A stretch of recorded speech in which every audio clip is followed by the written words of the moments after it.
Tottenham have just blown West Ham away thanks to a 4-1 home victory, their biggest win over the Hammers for 9 years, and just what was needed after their performance in the second half against Brighton 2 weeks ago. Well, Tim, could that have gone any better for Ange Postecoglou? No, it really couldn't. I think they showed character from going behind in a London derby.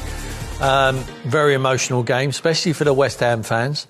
Now, this is their biggest game of the season. Obviously, Tottenham and Arsenal is a bigger game from Tottenham's point of view.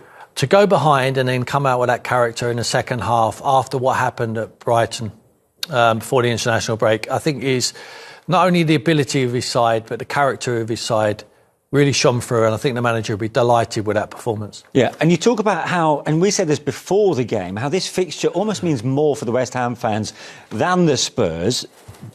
Could it have been any worse for West Ham in the end? No, you can't get worse than that. You know, obviously there's ways, listen, you can lose football matches, but I think if you lose in that manner, especially when you sort of like you score the first goal, then you think, OK, try and hold on to that. You know, Tottenham are going to always put you under pressure. Being at home, they play with an intensity, they create a lot of chances. But I think that second half performance, you know, you just can't concede goals like that. You know, you just can't fall apart. And I think it's the way that they've lost that game. You know, the second half was just a completely different team in the first half and that. And you can obviously see, you see by the sending off the frustrations of the players. There was sort of like no structure. You know, it was loads of transitions and that. No one was sort of like running back. There was no structure of the team. Just completely different to the first half.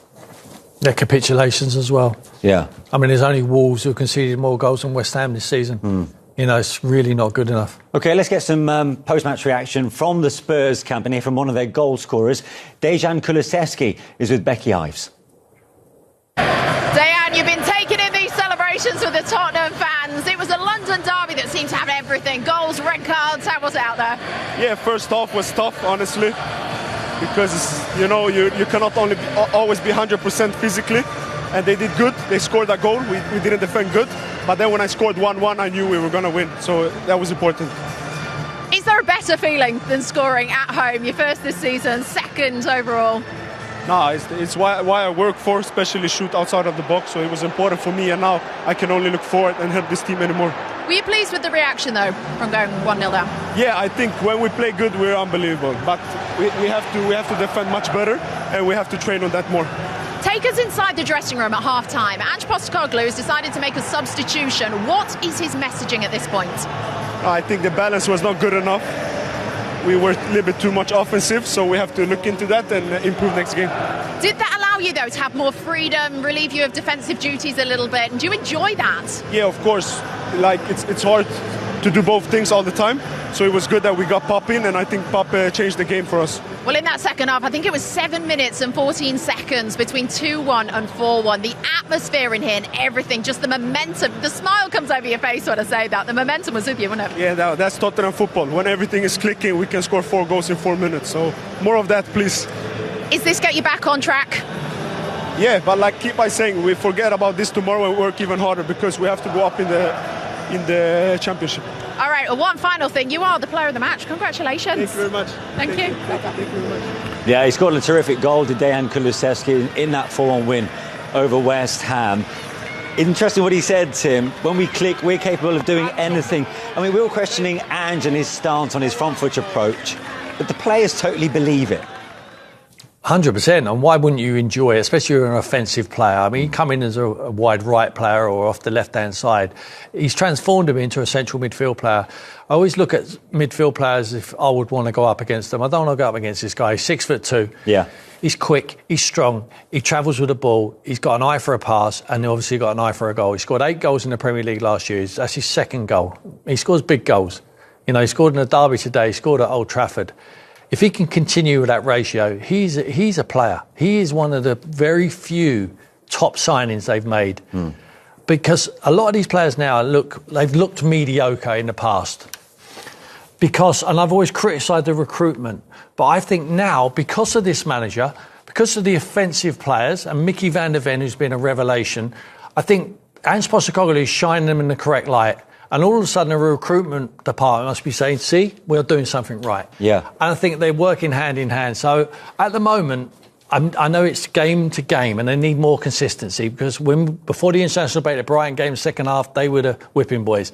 It's criticised Tottenham. Can't criticise that performance today. And I think over the period, we talked about their weakness and their strengths. Their weakness for me are the fullbacks when they're asked to defend. Their strengths are almost the fullbacks when they're asked to attack. And the manager is saying, just go and attack. Do what you're good at.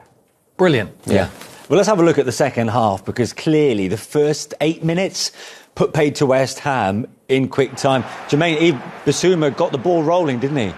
Yeah, but, Tottenham, a lot of the Tottenham goals are always the same. They get into these half spaces where the fullbacks will get into these areas where they just cross it across the box. You see Udogie here is really clever where he gets himself and the timing of the run, and there I think he's going to cross it. He comes back, a little bit of composure, and just pass it to the edge of the box for Zuma. A soft pass for him to finish first time. But that started it, really. But, they're so good at getting into these areas, and they're so consistent with it. And you can tell that there's something that they work on every single day. And, it's like Tim said, it's everything just comes from the fullbacks. Yeah. You don't see fullbacks in that position. No. For any other team. Basically, what the manager says is, if you see grass in front of you, go forward, express yourself and balance off. And that's what they do. And Doggy and Pedro Porro are fantastic in the final third. 2-1 soon became 3-1, an unfortunate own goal from Todibo. It was unfortunate, but I thought it was decent. A progressive play for Tottenham again. And as Kudus actually gets out onto his right-hand side, do not show him on his left side, cuts it back to Sonny, and they get unlucky. Yes, they get unlucky, but I think Tottenham deserved it. When you give Tottenham the momentum and they have that head of steam going forward, they're almost unstoppable. And they just want to attack. They go right for the heart of the defence of West Ham, and they get fortunate with the finish, of course they do. But that helps with the confidence, and then they were just flowing from there on in. Unfortunately, West Ham just couldn't cope. Yeah, that actually, technically, goes down as an own goal to Areola because the final touch just coming off the keeper there. But West Ham just couldn't live with Spurs at this point. No, not with that intensity. The second half, the way Tottenham played in the second half, with the forward runners, that sort of pressure. Every time they won the ball back, the first pass was forward. They had runners. Yeah. And the most importantly, when they got the chances, they scored. I think you look at this one, you cannot leave Son 1v1 in these areas. I called it before. As soon as he landed, I said this is a goal. And Tim made a point saying Brennan Johnson there. You watch, he's on the right side of the picture there. He's really clever actually because he just holds his run. Because he looks across and probably thinks, Sonny 1v1. He should get a shot at goal. And and it's a great goal. But even there, you talk about West Ham, the defending and the people sort of like doing the hard yards, getting back in the position, just leaving your defender 1v1 with Son, one of the best in the Premier League, and he gets his goal. It's what he needed, isn't it? Having missed the last 5 games for club and country. Yeah, you always want to score, Jermaine, and tell you that. He's a leader of the group, fantastic individual. His attitude every single down the training pitch, and when he steps on the turf there, the fans love him, and he continually repays them the numbers what he produces year on year out. Well, dare I say, the Spurs head coach Ange Postecoglou will be delighted after that result, particularly after their fierce rivals. So let's hear from him now. Ange, a good day at the office for you? Yeah, no, fair to say. I thought we were good today. I had to work pretty hard first half, and but we got back into the game after obviously conceding, and then second half was outstanding from the lads. Real good energy, good goals, good football. Probably could have had a couple more, but yeah, good day at the office. Do you feel that was down to the substitution that was made at half-time? Can I just confirm it was just tactical rather than any injury? Yeah, no, it was tactical. I just felt we needed a bit more running power in that midfield area. I had a feeling we'd finish strong, and Pape gives us a real good energy there, and I thought that helped us in the second half. Yeah, it went from 2-1 to 4-1 in about the space of 7 minutes. The momentum, the atmosphere, did you all feel it? Yeah, and that's what you want to generate at home. I thought the crowd played their part, and if we can become that kind of team that I said we've had periods like that so far this year where we haven't capitalised. Today we did capitalise, and if we continue that, then like I said, we're going to be hard to stop. So many good points as well. Bissouma getting on the score sheet. Kulusevski is normally a creator. Today also getting on. Must please you. Yeah, it's good getting goals from midfield. Obviously, guys like Brendan and Dom have been scoring lately, but I think we need to get more goals from midfield, and Decky was great today, and Biss did a really good job, and good for the skipper to come back and score as well. You know, he's a quality player, and you know, when we got him out there, we're a better team. I was going to say his contribution, I guess, can never be underestimated. No, it can't. I mean, you know, somebody who's done it at this level for so long. Like I said, he's a quality player, and he's our captain, and it's great to have him out there again. And look, for the fans today, a good performance for them, back on track. Yeah, no, great day for our fans. We know this fixture means a lot to them, and you know, players have sent them home happy, which is great. Yeah, the fans would be very happy, to say the least. I'm not quite sure about James Maddison, though, the way he was substituted at half-time. He cut a pretty frustrating figure. Yeah. When we saw him in the second half. It was a tactical change. It was, yeah, and I think it was a brave one because he was playing well. Like I say, he'd had the most touches out of any player on the pitch at half-time. I thought he was progressive with his passing. He didn't waste the ball, but they wasn't happy with the balance, and the manager makes a change. And you see with Sarr when he come on, covered every blade of grass, set up Son for his goal. So as a player, as much as he's disappointed, Matters, he will take it on the chin. He have to. If you lose that game, you know, there's an opportunity then to go and knock on the manager's door and ask questions. Not now. Not now. Is that brave management? Well, it's worked. You know, he spoke about obviously the running power of Sarr. Like Tim said there, he was everywhere. It's a hard one because obviously Maddison played well in the first half. You know, the touches, he did everything that he normally does. One of the better players on the pitch, and then also you get substitutes at half time. You know, no player wants to come off at half time. You know, it's actually embarrassing, to be totally honest. So. Yeah, but the team's won. You know, that's the most important thing. So, like you said, you can't be knocking on the manager's door on Monday morning. Yeah. Because, you know, the team scored, you know, it's beat 1-4-1, so... Well, one player who did have a premature end in his involvement in the game, but was a red card, Mohamed Kudus. Was this all frustration, Jermaine, for him? I think so. I think, yeah, just the state of the game. You know, he just completely loses it, to be honest. You know, I think he was after everyone at this stage. Yeah, but I mean, again, you know, he had a good game, especially the first half and that, but I think he just, you know...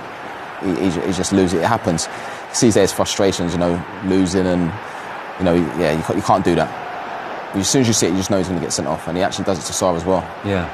I mean, he was cleaning people out left, right, and centre there, wasn't he? When I was watching, I thought he was like James Bond all of a sudden. And perhaps Sarr made a great assist for Sonny's goal, but I'd like to give him a lot of credit for that as well.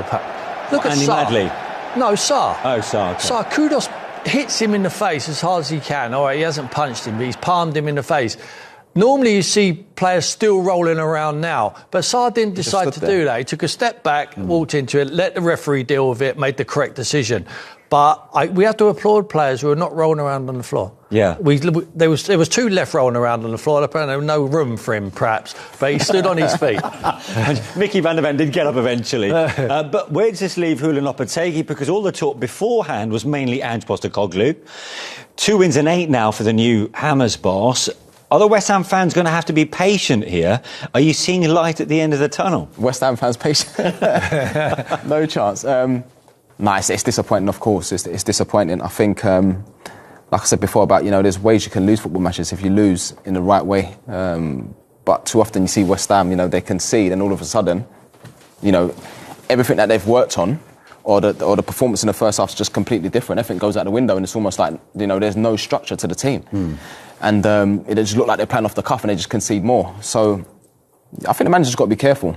The manager's got to be careful. You know, I think they've got to be careful. You know, they've got good individuals, they've got good players. That's one thing in that. But they could get sucked into it if they keep conceding goals like that. Do you think Lopetegui's going to get more time?